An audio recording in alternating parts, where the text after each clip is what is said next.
قریب به 22 سال است که از سلطنت من می‌گذرد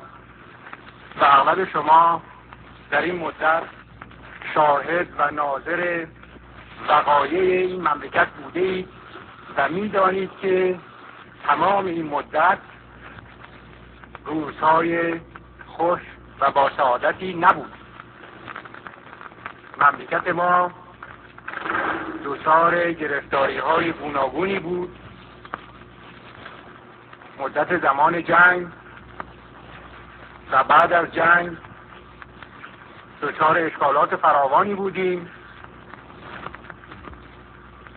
و این اشکالات را به خواست خداوند توانستیم یکی پس از دیگری از آنها بگذریم تا اینکه امروز به بزرگترین آرزوهای قلبی خودم و میدانم ملت ایران برسیم که ببینیم چنان جمعیتی به نمایندگی حقیقی اکثریت مردم ایران در اینجا جمع شدند و برای من که از طفولیت از زمانی که در مدرسه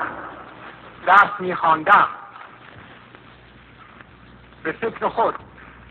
در صدد چاره‌جویی برای بهبود زندگی این موقع رعیت ایران بودم، پاداشی بالاتر از این نیست که امروز ببینم به خواست خداوند نه فقط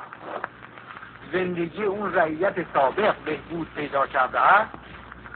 بلکه از همه مهمتر شخصیتی است که من امروز در فرد دهقان‌های ایران می‌بینم و او را گردن فراز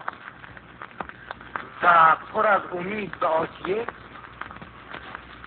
و مصمم به کار کردن بیشتر می‌بینم.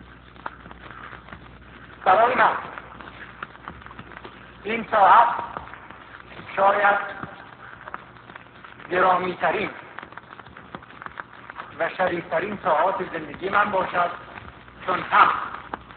یکی از آرزوهای دیرینه خود را برآورده می‌بینم و همین که لااقل 75% جمعیت این مملکت را آزاد و خوشبخت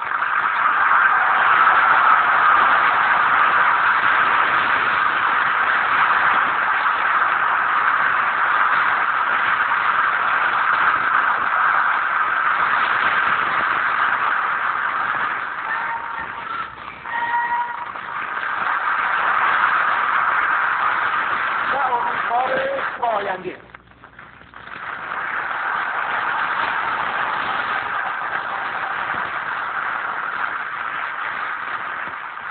برای آنکه هیچ قدرتی نتواند در آینده رژیم بردگی دهقان را از نو در مملکت مستقر سازد و ثروت‌های ملی کشور را به تاراج جماعتی قلیل بسپارد، وظیفه خود می‌دانم به نام رئیس قوای سگانه مملکتی استقرار این اصلاحات را از طریق مراجعه به آراء عمومی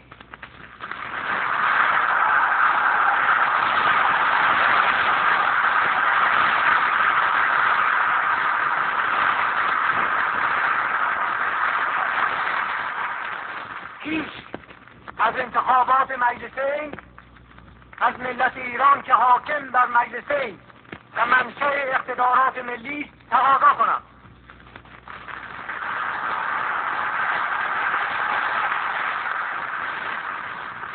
تا بعد از این منافع خصوصی هیچ کس و هیچ گروهی قادر به محو آثار این اصلاحات که آزاد کننده دهقان از زنجیر اسارت رژیم ارباب و رعیتی و تأمین کننده آینده بهتر و عادلانه‌تر و مترقی‌تری برای طبقه شریف کارگر و بهبود زندگی کارمندان صدیق و زحمتکش دولت و رونق زندگی اصلاف و پیشوران و حافظ ثروت‌های ملی نباشد.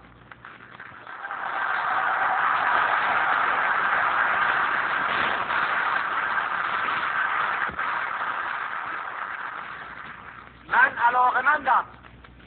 این قوانین که به منظور تحقق تحول عظیم تاریخی در ایران به موقع اجرا گذاشته شده است مستقیما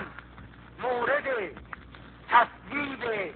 افراد ملت ایران قرار گیرد